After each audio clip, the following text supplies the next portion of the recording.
All right, we have some breaking news coming in at the top of 4:30 p.m. Security agencies have sounded a high alert in Srinagar after 3 back-to-back attacks on mobile towers that have taken place. Now, the police suspect the attackers are roaming around in the city. 3 telecom companies have been targeted in Srinagar within a span of 24 hours. A grenade attack on a BSNL tower in North Kashmir is the latest. An SL showroom and a Vodafone store were earlier attacked this morning in Srinagar. We have senior editor Gaurav Sawant joining me live in the newsroom. Also, Shuja Al-Haq joins me on the phone line from Srinagar.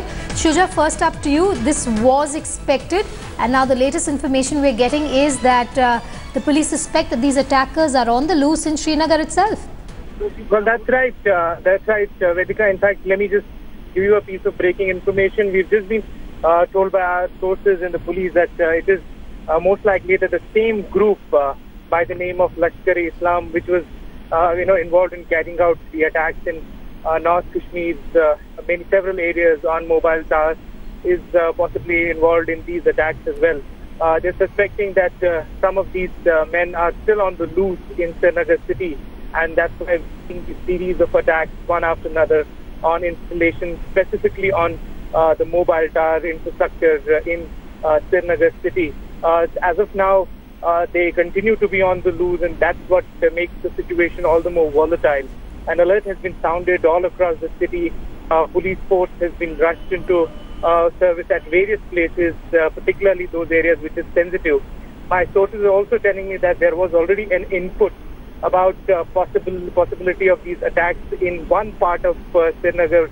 There was an input that some people have come down from North Kashmir and sneaked into central part of Kashmir, including Srinagar city, and there was an intelligence input that these attacks could happen, and that's what has come through. The worst 3 attacks back to back has created a lot of panic among people, particularly those people who are involved in the trade of these mobile telecommunication networks in Srinagar city. Shuja, do stay with me. We also have Gaurav Sawant joining me live from the newsroom. Gaurav, we've been seeing these incidents ever since the month of May. This is a huge security concern and a worry now for the government.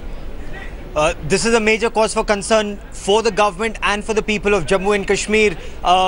We broke the story about Hizbul Mujahideen splitting. There were a spate of attacks, especially in the Sopore area. Sopore was a Hizb stronghold, and one of the local commanders, he's gone against Sayyid Salahuddin, who stays in Pakistan-occupied Kashmir, and they started attacking cell towers. Just yesterday, Sayyid Salahuddin announced that the local Sopore commander is being axed, he's being sacked. And then we see a spate of attacks in Srinagar. So this could well be, as Shuja is rightly pointing out, the same splinter group of the Hizbul Mujahideen terrorist organization that is telling the main group that we now control activities in this area. So there's a big fight within terrorist organizations, and this is not good news either for the security forces or for the people of Jammu and Kashmir. Right, Gaurav and Shuja there. This is a huge cause for concern, but let's just tell our viewers what's really happened in the last 24 hours. 3 telecom companies have been targeted in Srinagar.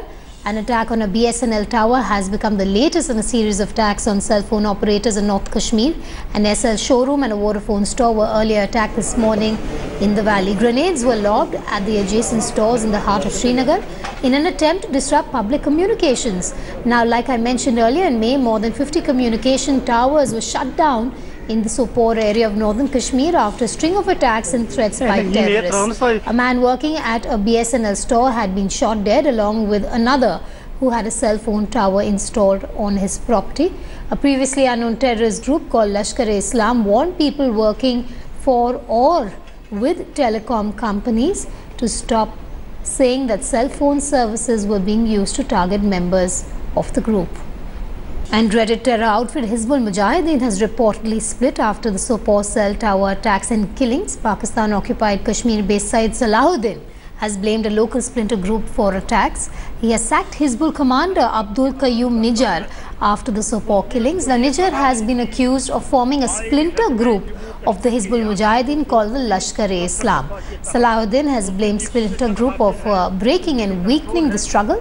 Remember, earlier separatist Saeed Ali Shah Gilani had asked Sayyid Salahuddin to probe the Sopore killings. Intelligence sources say the split in the Hizbul Mujahideen would weaken terrorists. Senior editor Gaurav Sawant is still with us. Gaurav, a split in terror ranks here.